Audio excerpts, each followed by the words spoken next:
हमारे चैनल पे जितने भी लेटेस्ट वीडियो अपलोड होते हैं उसकी इन्फॉर्मेशन सबसे पहले पाने के लिए हमारे इस यूट्यूब चैनल को सब्सक्राइब करना बिल्कुल भी मत भूलिए और इस बेल के आइकन यानी कि इस घंटे के आइकन पे प्रेस करना बिल्कुल भी मत भूलिए। अगर आप ऐसा करते हैं तो हमारे जितने भी लेटेस्ट वीडियो अपलोड होते हैं उसकी इन्फॉर्मेशन सबसे पहले और फ्री में पा सकते हैं। मुगल शासक हुमायूं का इतिहास।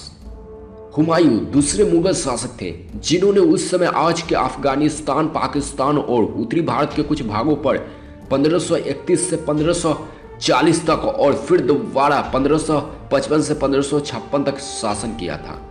उनके पिता बाबर की ही तरह उन्होंने भी अपने साम्राज्य को जल्द ही खो दिया था, लेकिन बाद में पर्शिया के सफविद राजवंशियों की सहायता से पुनः हासिल कर लिया था।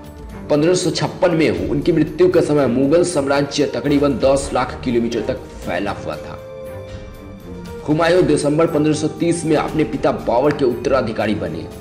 23 साल की उम्र में हुमायूं उनके पिता के साम्राज्य पर शासन करने लगे थे।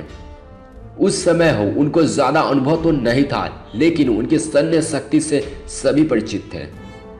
उनके चुलत भाई कामरान मिर्जा ने आनुवांशिक रूप से काबुल और लाहौर को हथिया लिया था और साथ ही अपने पिता के उत्तरी भागों को भी हथिया लिया था।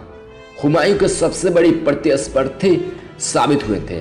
हुमायूं के बाद में पश्तून से भी शेरशाह सूरी से हारकर अपने अधिकार को खो दिया था, लेकिन बाद में पर्शियन की सहायता से उन्होंने उसे दोबारा हासिल कर लिया था।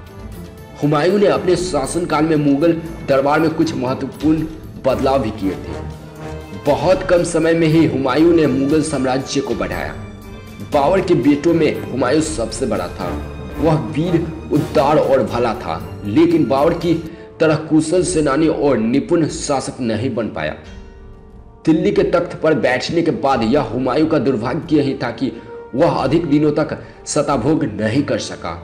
जनवरी 1556 में दिनपनाह भवन में स्थित पुस्तकालय की सीढ़ियों से गिरने के कारण हुमायूं की मृत्यु हो गई। हुमायूं के बारे में इतिहासकार लेनपुल ने कहा कि हुमायूं गिरते समय इस जीवन से मुक्त हो गया, ठीक उसी तरह जिस तरह तमाम जिंदगी गिरते पड़ते चलता रहता है।